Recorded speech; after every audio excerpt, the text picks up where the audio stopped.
In the sun-drenched theatre at Aegae, the ancient capital of Macedonia, hundreds of dignitaries from across the Greek world gathered to witness what should have been a celebration of triumph and unity. King Philip II of Macedon, the man who had accomplished what no ruler before him could achieve, the unification of all Greece under a single banner, stood at the pinnacle of his power.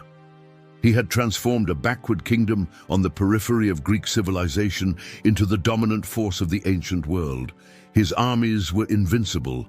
His strategic brilliance was unmatched. And on this fateful October morning in 336 BC, he was poised to launch the greatest military campaign in history, the invasion of the mighty Persian Empire. But as Philip entered the theatre on that morning, dressed in a white cloak and golden crown to celebrate his daughter's wedding, he could not have known that he had mere moments to live. Somewhere in the crowd, a trusted bodyguard named Pausanias concealed a dagger beneath his cloak. Within heartbeats, that blade would plunge into the king's chest, transforming celebration into chaos, glory into tragedy, and forever altering the course of human civilization. Who was behind this shocking assassination? Was it Olympias, Philip's spurned queen, burning with jealousy and rage? Was it Alexander, his ambitious 20-year-old son, hungry for the throne? Or was it the Persian Empire itself, desperate to eliminate the existential threat gathering at its borders? The murder of Philip II remains one of history's greatest mysteries. A deadly conspiracy with no shortage of suspects, each with powerful motives, each with the means and opportunity to strike. What is certain is that one man's death in that theatre birthed a legend, for from Philip's blood arose Alexander the Great, who would conquer the known world and forge an empire stretching from Greece to India. This is the story of the dagger that changed history, the assassination that ended one dream of empire and ignited another that would burn across 3 continents. If you find this documentary useful and informative, please like and subscribe to Unleash Facts to support our work in bringing history to life.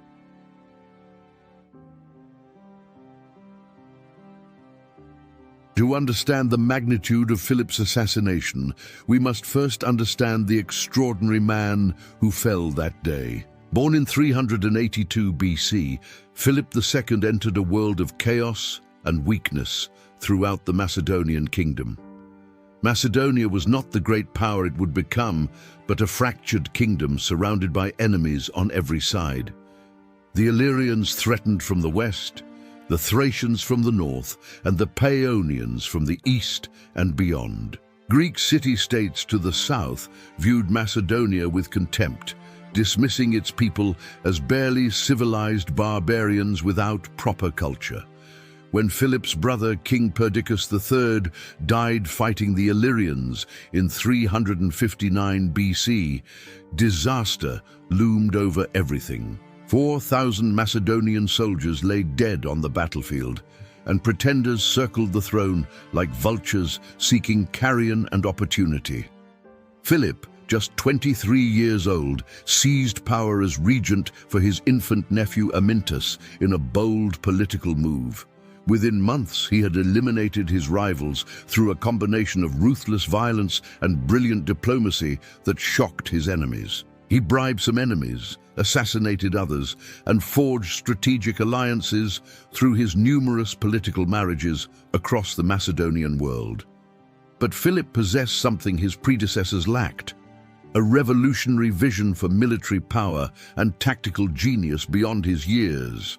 As a teenage hostage in Thebes, he had studied under the great generals Epaminondas and Pelopidas with dedication. He learned how the innovative Theban phalanx formation had crushed mighty Sparta at the Battle of Leuctra long ago. Now, as King of Macedonia, Philip set about transforming his ragtag army into an unstoppable war machine of destruction. He created the legendary Macedonian phalanx, equipping his infantry with the devastating sarissa spear that changed warfare forever completely. This fearsome weapon stretched 6 meters in length, nearly twice as long as traditional Greek spears used in battle. Packed into tight formations, Macedonian phalanxes became impenetrable walls of bronze and deadly iron points, bristling with menace and power. Philip drilled his soldiers relentlessly, creating the ancient world's first truly professional standing army that trained year-round constantly. He introduced specialized units for different tactical roles and pioneered the coordinated use of infantry and cavalry in combat. His cavalry, expanded from 600 to 4,000 elite horsemen, became the hammer to his phalanx's anvil in battle. Philip's military genius found its first major test against the Illyrians, who had killed his brother in battle previously. With 10,000 infantry and just 600 cavalry, he marched against the barbarian horde, threatening his kingdom's borders. At Monastir, Philip personally led his cavalry in a devastating charge that shattered the Illyrian army into fragments and chaos. 7,000 enemy warriors fell, and their king Bardilis was forced to sue for humiliating peace under harsh terms. Victory followed victory as Philip systematically defeated every enemy who had preyed upon weak Macedonia for generations of weakness. But conquest by the sword was only part of Philip's strategy for building his empire across the Greek world. He understood that military might alone could not forge a lasting kingdom from diverse peoples with different languages and customs. Philip employed marriage as a weapon of diplomacy, eventually taking 7 or 8 wives throughout his long political career. Each union cemented an alliance, neutralized a threat, or brought a powerful family into his orbit of Macedonian power. When he conquered territory, he founded new cities and integrated conquered peoples into his expanding realm with remarkable efficiency. By 352 BC, just 7 years after taking power, Philip controlled all of northern Greece completely. He had seized the gold mines of Mount Pangaeon, giving him unlimited wealth to fund his armies without end. Macedonian garrisons now occupied key strategic positions throughout Thrace and along the Aegean coast, in fortified strongholds everywhere. The great Greek orator Demosthenes in Athens began warning of the Macedonian threat gathering in the north with alarm. But it was already too late to stop the juggernaut Philip had set in motion across Greece and beyond. Philip's ambitions now turned southward to the fractious Greek city-states perpetually at war with each other in endless conflict. The opportunity came during the Third Sacred War, when conflict erupted over control of Delphi's sacred shrine and treasures. Philip intervened on behalf of the Amphictyonic League, presenting himself as defender of Greek religious tradition and ancient customs. At the Battle of Crocus Field in 352 BC, his armies annihilated the Phocian forces completely. 6,000 enemy soldiers died in battle, and 3,000 captured prisoners were drowned as temple robbers and sacrilegious criminals. This brutal victory established Philip as a major player in Greek politics and religious affairs throughout the civilized world. The Greek city-states now faced a terrible dilemma: maintain their independence or submit to Macedonian dominance under Philip's rule. Athens, proud mother of democracy, became the center of resistance against Philip's expanding power, threatening Greek freedom and autonomy. Demosthenes delivered his passionate Philippics, speeches urging Athenians to defend Greek freedom before it vanished forever under Macedonian tyranny.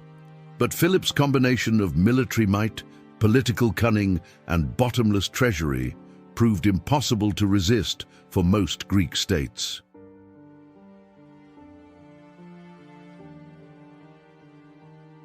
Philip's march toward total control of Greece accelerated through the 340s BC with increasing momentum. He alternated between displays of overwhelming military force and offers of seemingly generous peace terms to confused opponents. This strategy kept his enemies off balance, never certain whether they faced war or conciliation from the Macedonian king. In 346 BC, Philip negotiated the Peace of Philocrates with Athens after threatening invasion of Attica. The treaty recognized Philip's conquests in Thrace and gave him effective control over northern Greece and its resources. But peace was merely a tactical pause, while Philip consolidated his gains and prepared his next moves toward dominance. He continued expanding his influence through Thessaly, where he secured the position of archon for life with ease. This gave him direct control over the famous Thessalian cavalry, adding their ranks to his armies for future campaigns. Greek city-states watched with growing alarm as Philip's power grew with each passing year without any check. Those who resisted found themselves diplomatically isolated and facing the prospect of Macedonian military intervention and conquest. Ultimately, Athens remained Philip's primary obstacle to complete hegemony over the Greek world and its proud independence from foreign rule. The Athenian assembly, swayed by Demosthenes' fiery rhetoric, repeatedly rejected Philip's diplomatic overtures for lasting friendship and peaceful coexistence. In 340 BC, Philip struck at Athens' most vital interest by besieging Perinthus on the coast. This city controlled access to the Black Sea, the source of grain upon which Athens depended for survival. When Athens sent military aid to Perinthus, Philip had the justification he needed for war against the Athenians. Philip's forces swept through Thrace, capturing city after city in a lightning campaign that shocked Greece and terrified observers. He seized Byzantium, tightening his stranglehold on the grain route to Athens and threatening starvation of the population. Athenian warships managed to break Philip's siege, but the message was clear across the Greek world to all observers. Macedonian power now dominated the north, and no city could stand alone against Philip's armies in open battle. Demosthenes worked frantically to forge an anti-Macedonian coalition, seeking allies among the scattered city-states of divided Greece desperately. The crisis exploded in 339 BC when conflict erupted over Amphissa near sacred Delphi again. Philip intervened again as defender of the shrine, but this time his path led directly toward Attica and Athens. By late 339 BC, Philip's army camped just 2 days' march from Athens itself threateningly. Demosthenes achieved his diplomatic masterpiece, convincing Thebes, Athens' ancient rival, to join the anti-Macedonian alliance against their common foe. The stage was set for a climactic battle that would determine whether Greece remained free or submitted to Philip. On a summer morning in 338 BC, 30,000 Macedonians faced 35,000 Greeks in battle. The battlefield at Chaeronea in Boeotia would witness one of the most decisive engagements in ancient history that day. Philip commanded the Macedonian right wing, while his 18-year-old son Alexander led the cavalry on the left flank. The Greek alliance positioned Athens' citizen soldiers on their left and Thebes' elite sacred band on their right wing. Both sides knew this battle would settle Greece's fate for generations to come in one bloody confrontation today. Philip demonstrated why he was considered one of history's greatest generals at the Battle of Chaeronea that morning. He ordered his right wing to execute a controlled retreat, drawing the inexperienced Athenians forward into a trap. The Athenian hoplites, thinking victory was at hand, broke their disciplined formation in pursuit of fleeing Macedonian troops. At the perfect moment, Philip's veterans turned and counterattacked, smashing into the disordered Athenian ranks with devastating force. Meanwhile, young Alexander led his cavalry in a devastating charge against the Theban sacred band on the opposite flank. This elite unit of 300 warriors had never been defeated, their courage legendary throughout Greece for decades. Alexander's cavalry slammed into their flank with overwhelming force, shattering their legendary line at last after years undefeated. The sacred band fought to the last man, refusing to retreat even as death closed around them relentlessly. By day's end, The field at Cheronea lay thick with Greek dead, and Macedonian victory was absolute and complete. 1,000 Athenians fell in battle, and 2,000 more were captured as prisoners of war by Macedonian forces. The psychological impact of Cheronea exceeded even its military significance for the future of Greece and Greek independence forever. For the first time in history, the independent Greek city-states acknowledged a foreign power as master over them. Philip marched on Thebes and imposed harsh terms, installing a Macedonian garrison in the defeated city as conquerors.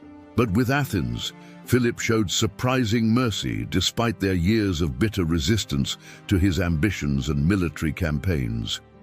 He made peace on generous terms, recognizing that he needed Greek goodwill for his greater plans ahead.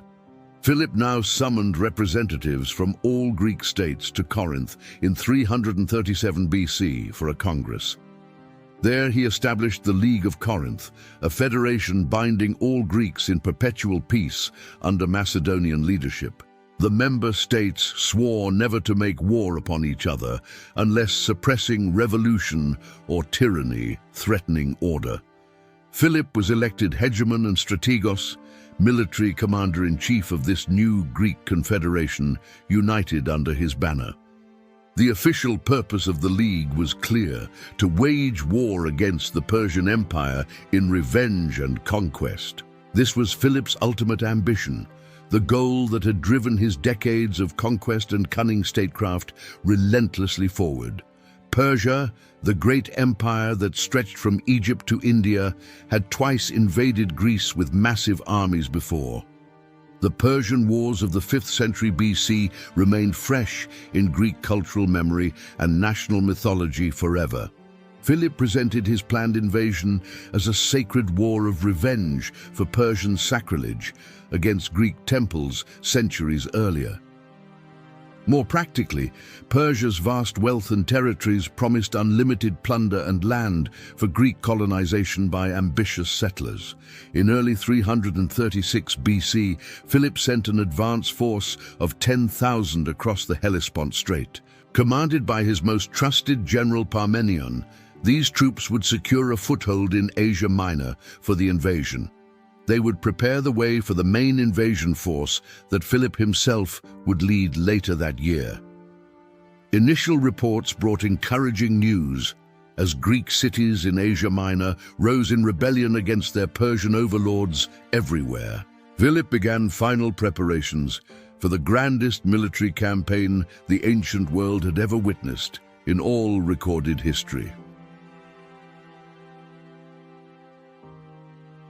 While Philip prepared to invade Asia and write his name in the annals of immortal glory forever, darkness gathered. The Macedonian court was a viper's nest of intrigue, jealousy, ambition, and deadly rivalries barely kept in check. Philip's multiple marriages had created a complex web of competing factions, each promoting their own interests desperately and ruthlessly. At the center of this maelstrom stood Olympias, Philip's fourth wife and mother of his heir, Alexander the Prince. Olympias was a princess of Epirus, known for her fierce temperament, mystical religious practices, and implacable will to power. The relationship between Philip and Olympias had deteriorated badly over the years of their marriage through mutual suspicion and resentment. She was rumored to participate in secret cults, sleeping with serpents during ecstatic religious ceremonies that horrified proper Macedonians. Philip's numerous affairs and political marriages enraged her, but she held a powerful card: her son, Alexander the heir. Alexander showed unmistakable military brilliance and had been groomed since childhood to succeed his illustrious father on the throne. But in 338 BC, Philip took a fateful step that threatened everything Olympias held dear. At the height of his power, Philip fell passionately in love with a young Macedonian noblewoman of pure blood. Her name was Cleopatra Eurydice, and she was the niece of Attalus, one of Philip's most powerful generals. Unlike Olympias, who came from foreign Epirus, Cleopatra Eurydice was of pure Macedonian aristocratic blood and distinguished lineage. This marriage would cement Philip's alliance with Attalus as he prepared for the Persian campaign across the Hellespont Strait. But it also raised a terrifying possibility for Olympias, a fully Macedonian heir to replace her half-foreign son, Alexander. The wedding celebration at Philip's palace became the scene of a catastrophic confrontation that echoed for years afterward. During the banquet, as wine flowed freely and tongues loosened, Attalus rose to propose a toast to the bride. Drunk and unguarded, he called upon the Macedonians to pray for a legitimate heir from this marriage with Cleopatra. The implication was devastatingly clear. Alexander, son of a foreign mother, was somehow not legitimate in Macedonian eyes, truly. Young Alexander, seated among the guests, exploded in rage at this public insult to his mother and himself immediately. "Villain, do you take me for a bastard then?" Alexander shouted, hurling his wine cup at Attalus's head violently. Philip, also drunk, lurched to his feet and drew his sword against his own son in blind fury and rage. But wine and rage betrayed the great warrior, and Philip stumbled, falling heavily to the floor before everyone assembled. Alexander stood over his father, years of tension and resentment crystallizing in one terrible moment of contempt and hatred.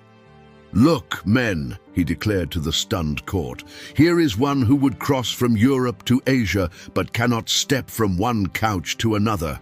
The breach between father and son was now irreparable, the damage done in front of the entire court publicly. Alexander fled Macedonia with his mother Olympias, taking refuge in Epirus with her brother King Alexander of Epirus. For months, Philip's heir lived in exile, while rumors of war between Macedonia and Epirus circulated throughout Greece ominously. Demosthenes in Athens gleefully spread reports that the Macedonian royal family had descended into civil war and self-destruction. Philip's carefully constructed empire seemed on the verge of tearing apart from internal dissension and family strife, destroying everything. Eventually, mediators convinced Philip and Alexander to reconcile for the sake of Macedonia's future greatness and stability under Macedonian rule. Alexander returned to court, and outwardly father and son presented a united front to the world, watching them. But the trust between them had shattered, and neither ever fully forgave the other for their confrontation that night. Olympias remained in Epirus, refusing to return to Philip's court, while his new bride held her place there. The court divided into factions, those loyal to Cleopatra, Eurydice, and Attalus, and those supporting Olympias and Alexander completely. Into this poisonous atmosphere stepped a man named Pausanias, a member of Philip's elite bodyguard corps of nobles. Pausanias of Orestis came from a noble Macedonian family and had once been Philip's lover in his youth. According to ancient sources, Philip eventually tired of Pausanias and turned his attention to a younger man named Pausanias also. This second Pausanias took the first one's place in the king's affections, sparking jealousy and resentment in the spurned lover.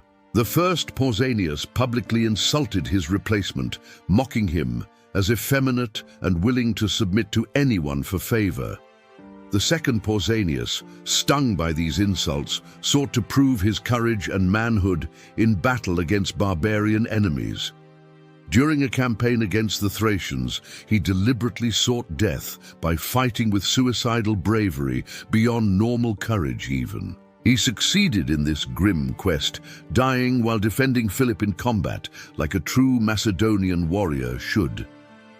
His death devastated Attalus, who had been the young man's friend, and perhaps more than that in secret. Attalus blamed the first Pausanias for driving his friend to this desperate, fatal act of self-destruction in battle. At a drunken banquet, Attalus invited Pausanias as his guest, plying him with unmixed wine until he was utterly intoxicated. Then Attalus committed an act of terrible revenge. He had his stable hands gang rape the helpless Pausanias repeatedly. This was not mere assault, but deliberate public humiliation designed to destroy Pausanias's honor as a warrior nobleman. In Macedonian aristocratic culture, such treatment was the ultimate degradation, reducing a nobleman to a slave status completely. Pausanias, once he sobered and understood what had been done to him, went directly to King Philip, demanding justice. He demanded justice, expecting Philip to punish Attalus for this monstrous violation of a royal bodyguard's honor and rights. But Philip faced an impossible dilemma. Attalus was his uncle-in-law and commanded crucial forces for the Persian invasion ahead. Attalus's military skills and loyalty were essential to Philip's plans, and he could not afford to antagonize him now. Philip tried to appease Pausanias by promoting him to a position of greater honor within the bodyguard elite ranks. But he refused to punish Attalus, leaving Pausanias's honor unavenged and his rage burning ever hotter with each day. Ancient sources suggest Pausanias might have found sympathetic ears among those who had reason to hate Philip as well. Did Olympias, burning with fury over her humiliation, whisper poison into Pausanias's receptive ear, offering him sanctuary in Epirus afterward? Did Alexander, still seething over his father's betrayal, encourage Pausanias to seek the ultimate revenge for both their dishonors together? Or did Persian agents, learning of this disgruntled bodyguard's grievance, offer gold and safe passage for one act of murder? Multiple horses were found, positioned near where Pausanias would attempt his escape, suggesting he did not act entirely alone.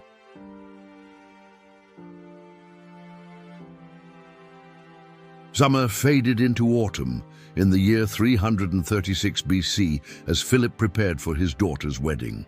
Cleopatra, Philip's daughter by Olympias, was to marry Alexander of Epirus, Olympias's brother, and the Epirote king ruling there.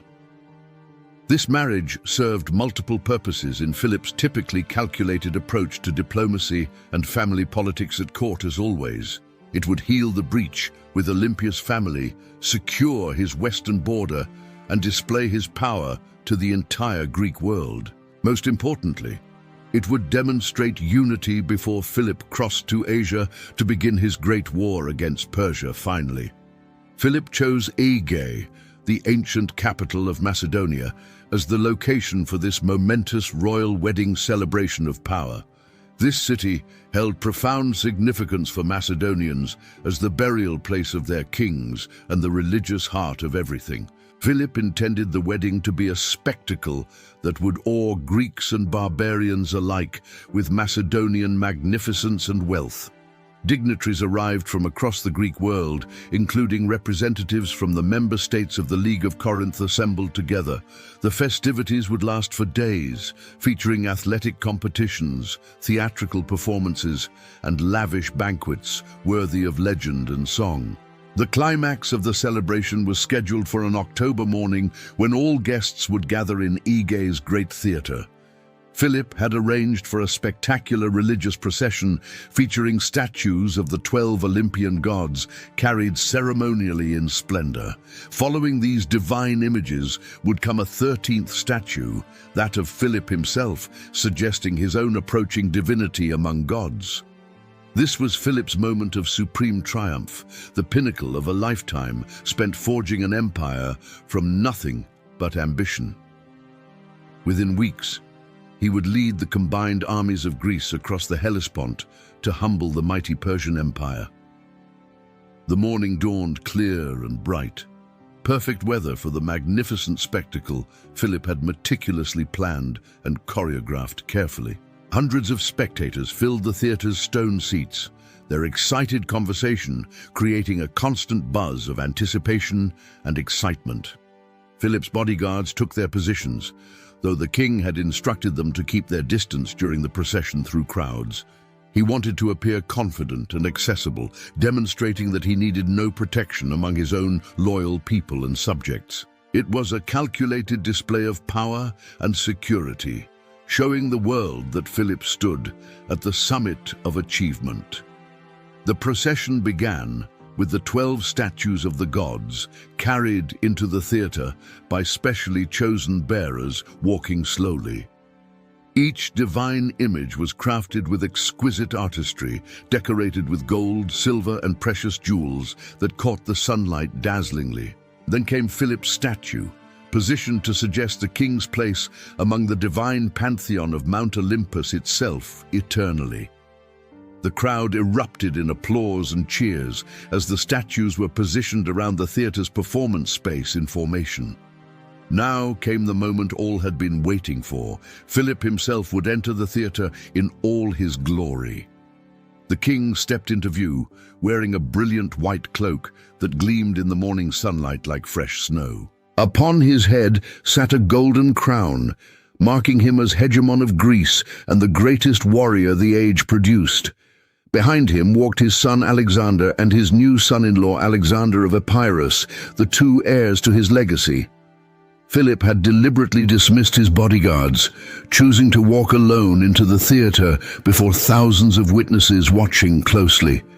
This was the ultimate display of confidence. The conqueror of Greece needed no protection from his admiring subjects, supposedly. But among the crowd, one man harbored no admiration, only burning hatred that had consumed him for months. Pausanias of Orestis, royal bodyguard, moved through the throng with a Celtic dagger concealed beneath his cloak, hidden completely. His moment had come, the culmination of months of planning, rage, and perhaps conspiracy with others unknown even today. As Philip advanced into the theatre, acknowledging the cheers and applause of the crowd with regal gestures and smiles, Pausanias struck suddenly. The assassin rushed forward, drawing his dagger in one smooth motion, and plunged it deep into Philip's chest, violently. The blade found its mark between Philip's ribs, piercing through flesh and muscle directly into his heart with lethal precision. Philip staggered, his white cloak now blooming red with blood, his expression transforming from triumph to shock in heartbeats. The greatest general of his age, conqueror of Greece and terror of Persia, fell to the ground, mortally wounded. Chaos erupted throughout the theatre as spectators realized what had happened before their horrified eyes in broad daylight. Shockingly, women screamed, men shouted, and Philip's companions rushed to the fallen king, lying in a spreading pool of blood. But it was too late for Philip II of Macedon, the man who had unified Greece and dreamed of conquering Asia. He died within moments, his life's blood draining away onto the stone floor of Aegae's theatre, forever gone. Pausanias did not wait to see Philip die, but turned and sprinted toward the theatre's exit, desperately seeking escape. Outside, horses waited, multiple horses, suggesting accomplices, or at least those who had aided his escape plan carefully beforehand. Pausanias ran as fast as his legs could carry him, his heart pounding with exertion and perhaps fear of capture. Behind him, 3 of Philip's bodyguards, Perdiccas, Leonatus, and Attalus, gave chase, shouting for others to stop the assassin immediately. Pausanias nearly reached the horses that represented freedom and safety from Macedonian vengeance pursuing him from the theatre. But in his desperate haste, his foot caught on a vine growing wild, and he stumbled and fell hard. Before he could regain his feet, the 3 bodyguards were upon him, with drawn swords gleaming in the sunlight. They did not attempt to capture him alive, did not seek to question him about possible conspirators or masterminds behind everything. Instead, they killed Pausanias immediately, their swords piercing his body again and again until he lay dead and silent forever. The only man who could definitively answer who was behind Philip's assassination died within minutes of committing his crime. Was this swift execution justice, or the elimination of a witness who could implicate others in the royal family? The question would haunt historians for centuries, with no definitive answer emerging from the fragmentary evidence remaining to us. Back in the theatre, Philip's lifeless body lay surrounded by grieving courtiers, shocked foreign dignitaries, and his stunned family. The wedding celebration had transformed into a funeral, joy into mourning, and triumph into tragedy in mere moments of violence. Greece's conqueror was dead, killed not by Persian forces or Greek rebels, but by one of his own trusted guards. The Persian invasion, so carefully planned and prepared for, now hung in the balance with Philip's death, changing everything completely. And standing in the theater amid the chaos and blood was 20-year-old Alexander, suddenly thrust into power unexpectedly. The question on everyone's mind was simple. Could this untested youth hold together his father's empire, or would it collapse? Within hours, Alexander would face the greatest test of his life, claiming his father's throne in blood and chaos.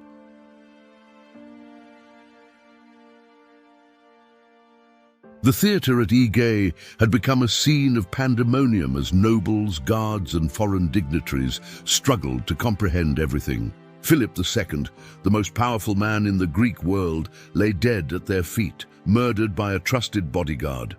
Alexander stood amid the chaos, his mind racing as he calculated his next moves in these critical first moments after assassination. He was 20 years old, untested as a ruler, and surrounded by powerful men who might challenge his right to rule. His half-brother Aridaeus, though mentally impaired, had pure Macedonian blood and could be used as a puppet by ambitious nobles. Cleopatra Eurydice's infant son, if it was a boy, would have a stronger claim to legitimacy than Alexander, supposedly. And Alexander himself remained under suspicion. Had he orchestrated his own father's murder to seize power through assassination and violence? The first hours after Philip's death would determine whether Alexander became king or died alongside his father in civil war. Alexander moved with decisive speed that revealed both his political instincts and perhaps careful planning beforehand for this moment exactly. He immediately proclaimed himself king, asserting his right as Philip's eldest son and designated heir to the Macedonian throne. The army, which had loved Philip but also admired Alexander's courage at Chaeronea, acclaimed him as their new commander. This military support was crucial. In Macedonia, the army's approval legitimized a king's claim more than any bloodline alone could. Alexander's closest companions, Ptolemy, Hephaestion, Craterus and others, formed a protective circle around their friend and new king immediately. These young nobles had trained with Alexander since childhood and were utterly loyal to him over any other rival claimants. But proclamation was not enough to secure the throne against rivals and enemies, both within Macedonia and beyond its borders. Alexander needed to eliminate potential challengers swiftly before they could organize opposition or attract support from discontented nobles plotting against him.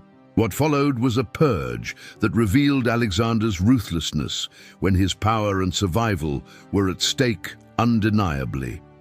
The first target was obvious: the faction surrounding Cleopatra Eurydice and her powerful uncle Attalus, who commanded forces abroad. Attalus was with Parmenian's advance force in Asia Minor, potentially able to rally troops against Alexander from that position. Alexander sent trusted agents to assassinate Attalus, eliminating this threat before it could materialize into open rebellion against his rule. Attalus was killed along with several of his supporters, his head severed and sent back to Macedonia as proof. Cleopatra Eurydice and her infant daughter, Philip's youngest child, met even more horrific fates under suspicious circumstances soon after Philip's murder. Ancient sources suggest Olympias, having returned to Macedonia, orchestrated their deaths with particular cruelty beyond normal political necessity even for that age. The infant was murdered, and Cleopatra Eurydice was either forced to commit suicide or killed directly by Olympias's agents. Some sources claim Olympias burned Cleopatra alive, roasting her over a brazier to avenge her own humiliation and loss of status. Whether Alexander explicitly ordered these murders or merely allowed his mother to act remains debated among historians even today. But the result was clear. Philip's last wife and child were eliminated, removing any competing claims through that bloodline. Alexander's cousin Amyntas, the son of Perdiccas III, whom Philip had displaced, also died in this purge of rivals. Though Alexander initially spared him, Amyntas was executed later on charges of plotting against the new king, allegedly. The purge extended beyond the royal family to include anyone suspected of involvement in Philip's assassination or disloyalty generally. Several nobles who had been close to Attalus or who questioned Alexander's succession were arrested, tried, and executed. This reign of terror served multiple purposes: eliminating rivals, intimidating potential opponents, and demonstrating Alexander's absolute ruthlessness to everyone watching. But Alexander also showed political shrewdness by not alienating powerful factions unnecessarily with excessive violence beyond what necessity demanded. He confirmed Antipater and Parmenion in their commands, securing the support of Philip's most experienced generals despite their age. These men could have challenged the young king but chose to support him, recognizing his military talents and promise. Alexander abolished the taxes Philip had imposed on Macedonians, winning popular support among the common soldiers and peasants immediately. He distributed gifts and honors to key supporters, binding them to his cause through patronage and gratitude for rewards. Within weeks of Philip's death, Alexander had secured his position in Macedonia against all internal challengers and potential usurpers. But his problems extended far beyond Macedonia's borders to the wider Greek world Philip had conquered just years earlier. News of Philip's assassination spread rapidly across Greece, igniting hope among those who had resented Macedonian domination and foreign rule.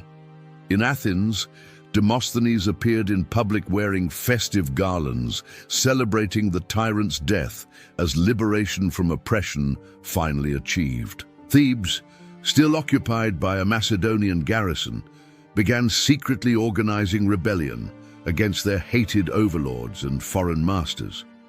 Other Greek city-states waited to see if Alexander could hold his father's empire or if Macedonian power would collapse. Barbarian tribes on Macedonia's northern borders, previously cowed by Philip's military might, sensed weakness and prepared raids into Macedonian territory.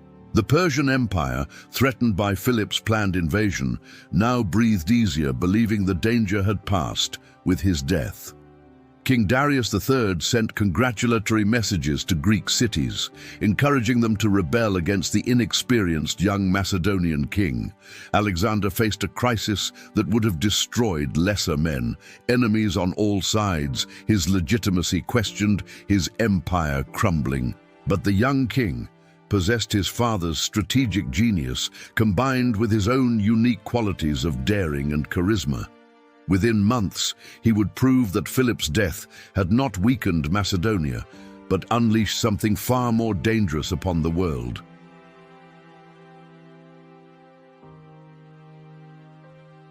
For over 2,000 years, historians have debated the true mastermind behind Philip's assassination in that Aegae theater, fatally. Pausanias wielded the dagger, but few scholars believe he acted alone, without support from more powerful figures behind him. The ancient sources themselves disagree, reflecting different political agendas and the impossibility of knowing the complete truth about everything. Three primary suspects emerge from the historical evidence, each with compelling motives and opportunities to orchestrate the king's murder. The first and most obvious suspect is Olympias, Philip's spurned wife, burning with rage over her humiliation and replacement. Philip's marriage to Cleopatra Eurydice had not merely wounded Olympia's pride, but threatened her son Alexander's claim to the throne. If Cleopatra bore Philip a fully Macedonian son, Alexander's half-foreign blood could be used to deny him succession altogether. Olympias had every reason to want Philip dead before such an heir could be born and legitimized by powerful Macedonian nobles.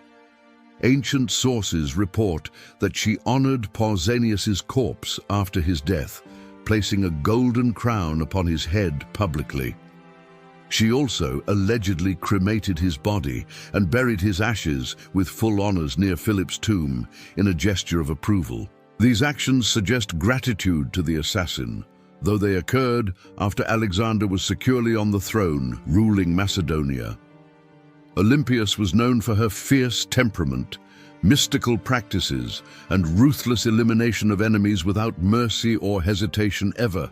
The brutal murders of Cleopatra, Eurydice, and her infant daughter reveal Olympias's capacity for extreme violence when her interests demanded. Did she cultivate Pausanias's hatred, promise him sanctuary in Epirus, and provide the horses for his attempted escape that failed? The circumstantial evidence is suggestive, but no ancient source directly implicates Olympias in the actual conspiracy to murder Philip himself.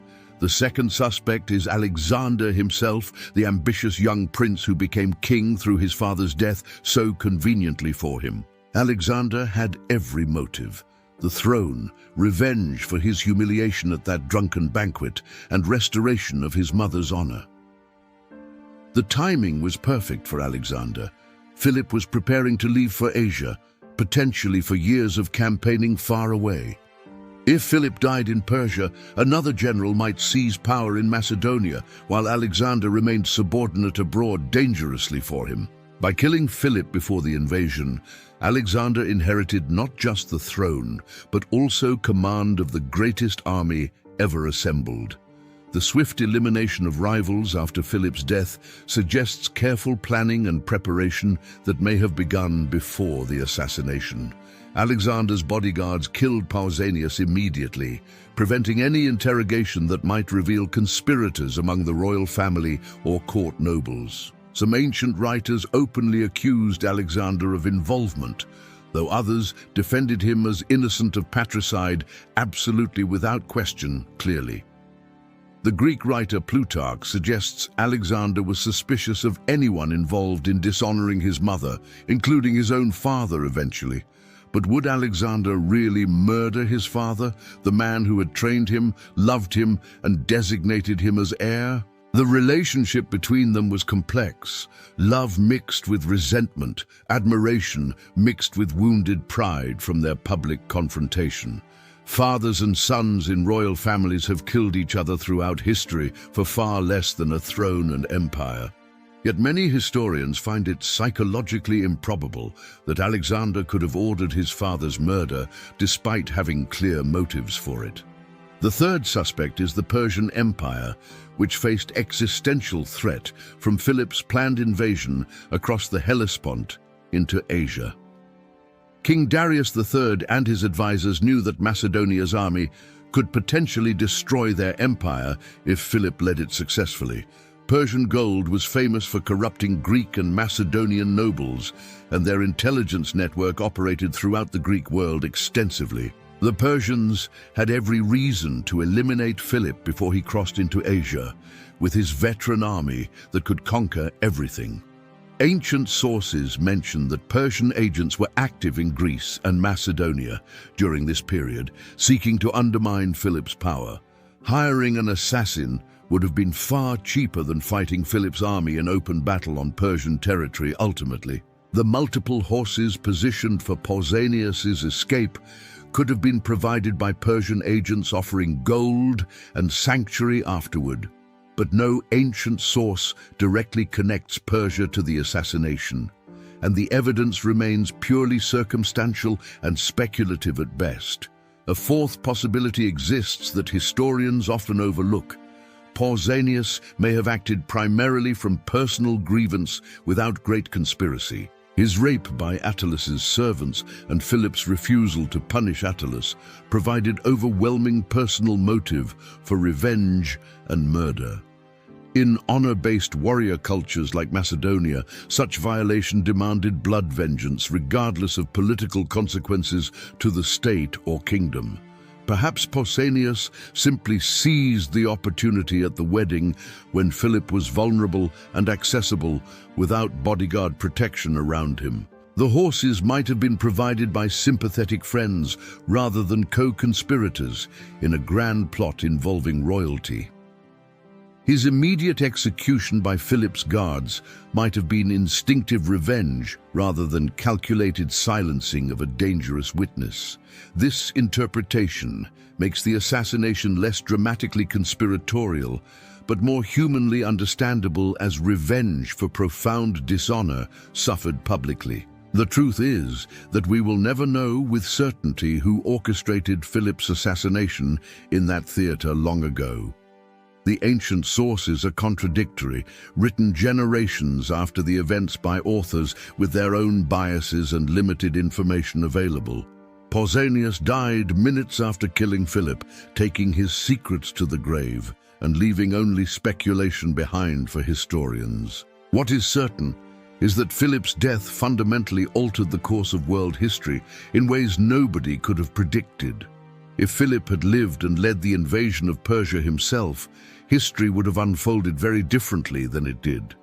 Philip was a brilliant general, but more cautious than his son, more interested in consolidation than limitless conquest beyond reason. He might have conquered Asia Minor and perhaps Syria, but would he have marched to India like Alexander did later? Would Philip have adopted Persian customs and attempted to fuse Greek and Persian cultures as Alexander tried to do?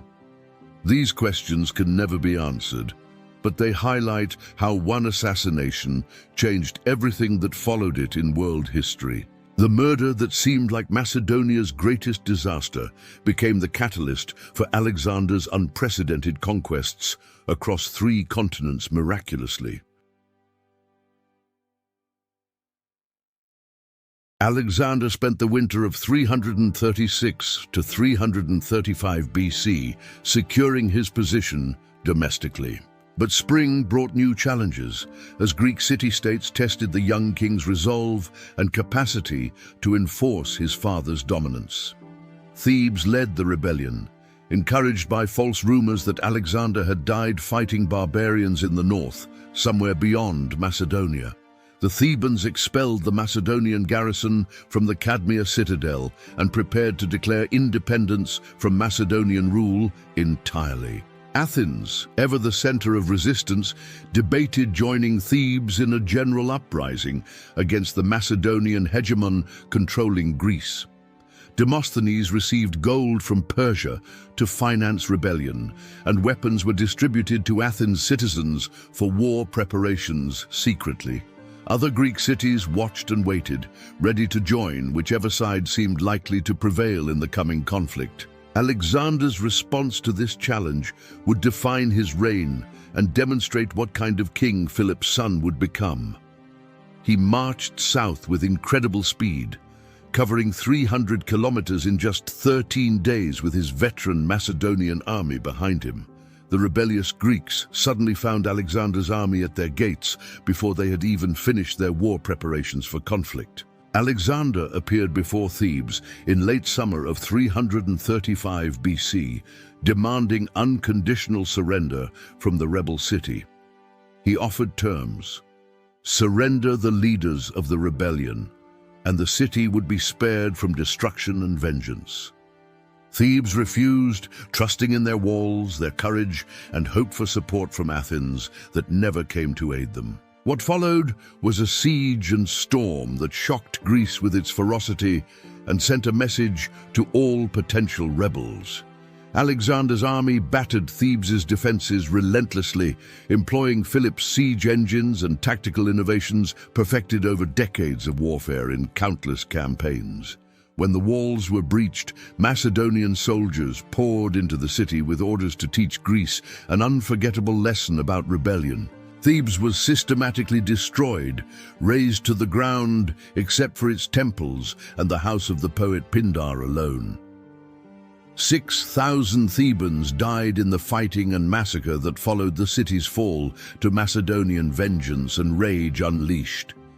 30,000 survivors were sold into slavery, their lives and freedom the price of rebellion against Macedonian power and authority. The destruction of Thebes was not mere vengeance, but calculated terror designed to intimidate every Greek city watching in horror. Alexander convened the League of Corinth, and asked what should be done with Thebes according to Greek law and custom. The Greek delegates themselves, eager to avoid similar fate, voted to approve Thebes' destruction as punishment for their rebellion against legitimate authority. This shifted responsibility from Alexander alone to the collective decision of the Greek states within the League of Corinth Assembly. Athens, which had encouraged Theban rebellion, now scrambled to make peace before Alexander turned his attention to them next. Inevitably, Demosthenes' anti-Macedonian faction was sidelined, and Athens sent ambassadors begging forgiveness for any perceived insults or disloyalty to Macedonia's king. Alexander accepted Athens' submission graciously, recognizing that destroying the cultural center of Greece would be counterproductive to his larger goals. He needed Athens' fleet for the Persian invasion, and he valued Athens' intellectual and cultural prestige for his own reputation. But the message was clear across the entire Greek world. Alexander was not his father, and rebellion would be punished with absolute destruction. With Greece cowed into submission through terror and military might, Alexander turned his attention northward to the barbarian frontiers threatening Macedonia. In spring of 335 BC, he launched a lightning campaign against the Tribalians and Getae tribes beyond the Danube. Alexander led his army across the great river using boats and inflated animal skins as flotation devices in a daring river crossing. He defeated the barbarians in a series of engagements that demonstrated his tactical brilliance and personal courage in battle as a warrior king. These campaigns served multiple purposes: securing Macedonia's northern border, training his army, and proving his military credentials to skeptical veterans who remembered Philip. While Alexander campaigned in the north, the Illyrians rose in rebellion, seeking to reclaim territories Philip had conquered from them. Alexander marched westward immediately, moving his army with the speed that would become his trademark throughout his conquering career across continents. At Pelium, he faced a coalition of Illyrian tribes in mountainous terrain that favored the defenders over attackers advancing uphill against them. Alexander employed innovative tactics, using his army's discipline and training to execute complex maneuvers in difficult mountain terrain successfully and precisely. The Illyrians were decisively defeated, and Macedonia's western frontier was secured once more under Alexander's direct military control and governance. By autumn of 335 BC, Alexander had crushed all opposition within his inherited empire from his father Philip. Greek city-states were terrorized into obedience, northern barbarians were defeated, and western tribes were subdued by Macedonian military might overwhelming them. The young king had proven himself a worthy successor to Philip in military skill, political cunning, and ruthless determination. But Alexander was not content merely to hold his father's empire and maintain the status quo indefinitely like a cautious ruler. He had larger ambitions, dreams that stretched beyond Greece and Macedonia to the uttermost ends of the known world beckoning him. The Persian Empire awaited, vast and wealthy, the greatest prize in the ancient world for any ambitious conqueror to seize. In spring of 334 BC, Alexander crossed the Hellespont with an army of 40,000 men marching eastward toward destiny. He would never return to Macedonia, spending the remaining 13 years of his life conquering an empire that stretched from Greece to India. Philip had dreamed of defeating Persia and avenging the Persian invasions of Greece from the previous century, long ago remembered still. Alexander would exceed that dream beyond anything Philip could have imagined, creating an empire that transformed the ancient world forever, fundamentally.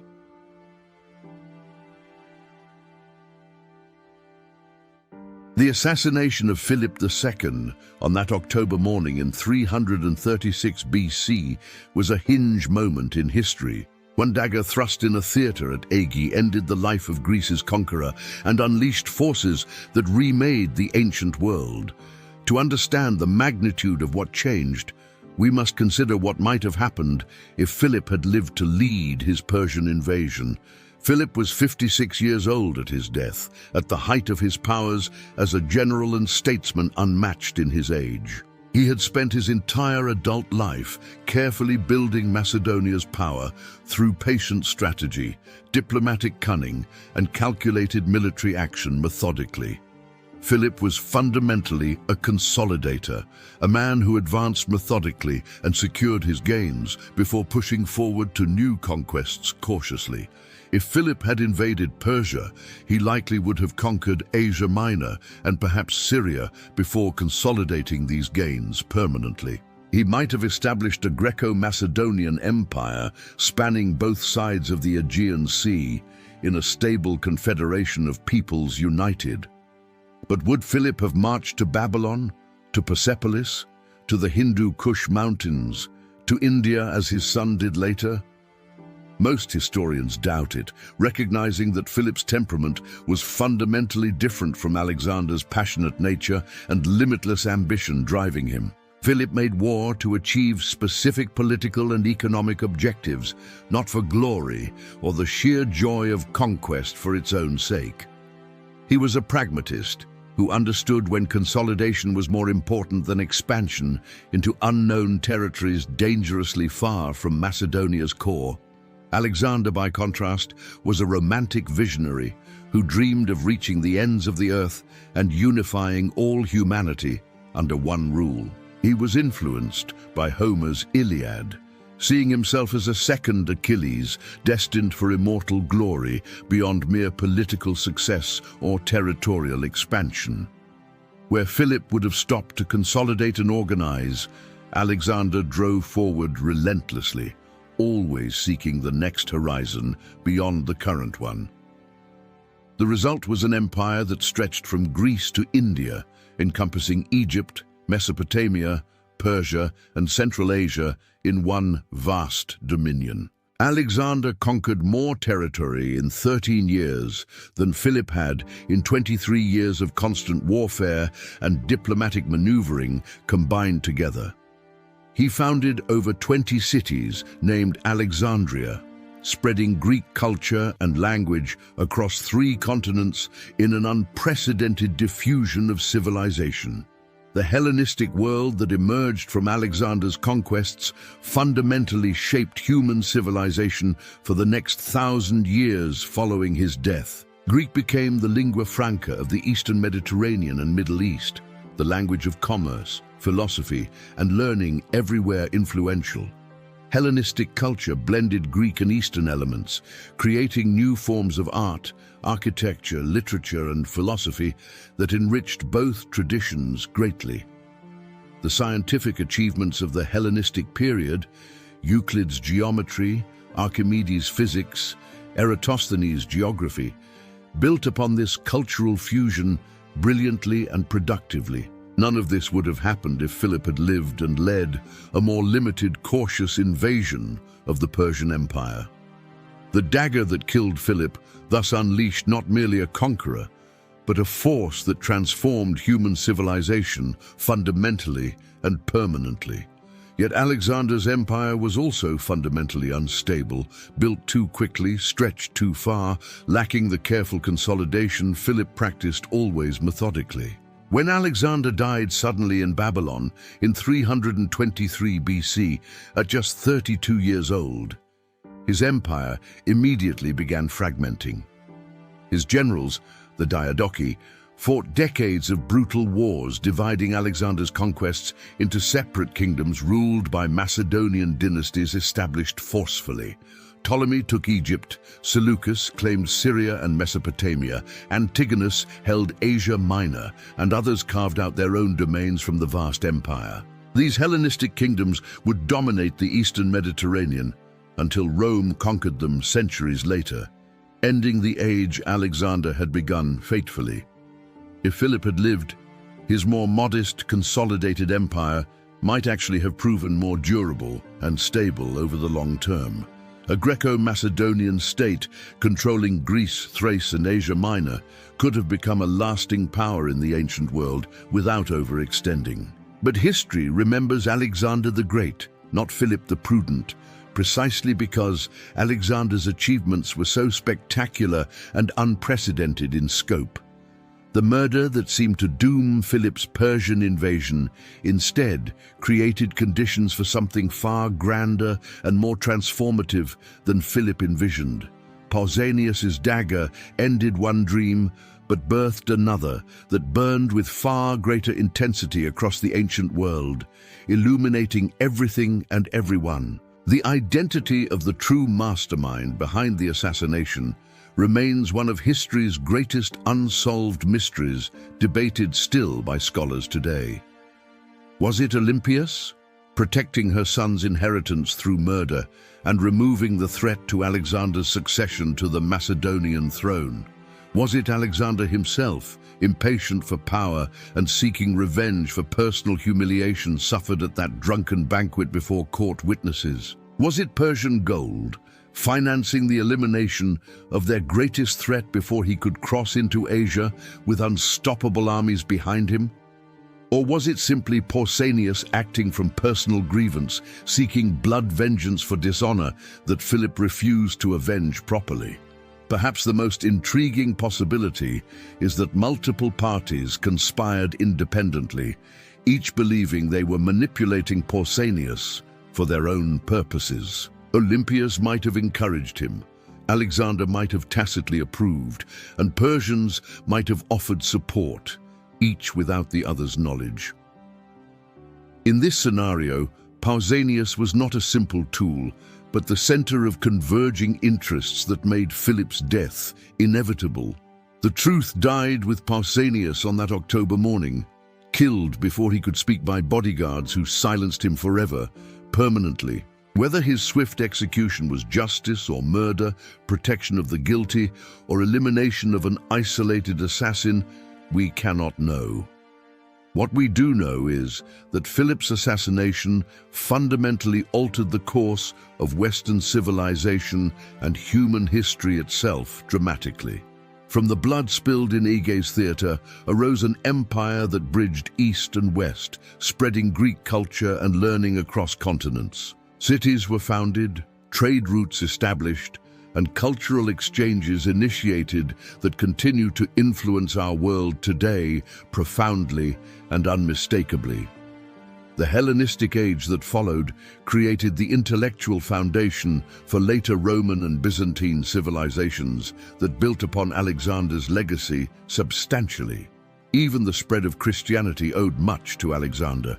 The Greek language and Hellenistic culture he spread enabled the Gospel's dissemination. The New Testament was written in Greek, the common language of the Eastern Mediterranean, thanks to Alexander's conquests centuries before Christ. Without Alexander's empire, the cultural and linguistic unity that facilitated early Christianity's spread would not have existed in that form.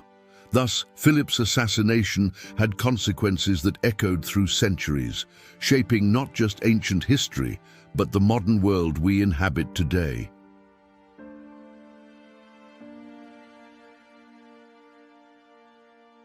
On that October morning in 336 BC, Philip II stood at the pinnacle of power, having unified Greece under his rule. Within moments, a dagger thrust ended his life and unleashed Alexander the Great upon the world. The assassin Pausanias acted from rage, but whose hand truly guided his blade remains history's great mystery. Was it Olympias, the spurned queen protecting her son? Was it Alexander himself, hungry for power? Was it Persian gold, eliminating their greatest threat? Or simply personal vengeance for dishonor Philip refused to remedy? We will never know the complete truth, for Pausanias died within minutes, his secrets buried forever. But one murder fundamentally transformed Western civilization. Philip's death unleashed a conqueror whose achievements eclipsed his father's entirely. Alexander conquered from Greece to India, founded cities still standing today, and spread Greek culture across 3 continents. The Hellenistic world that emerged shaped human history for centuries. The dagger that killed Philip shaped not only ancient history, but our modern world. It reminds us that history pivots on moments of crisis, on individual decisions that echo through centuries. One bodyguard's rage, channeled through 3 inches of steel, ended one dream and birthed another far greater. From Philip's blood arose Alexander's legend, and from that legend emerged a transformed world. The assassination stands as one of history's great turning points, a mystery, a tragedy, and a catalyst, demonstrating how individual actions reshape civilizations. If you enjoyed this deep dive into history and learned something new, please like this video and subscribe to Unleash Facts. Your support helps us continue creating comprehensive historical documentaries that bring the past to life. Thank you for watching.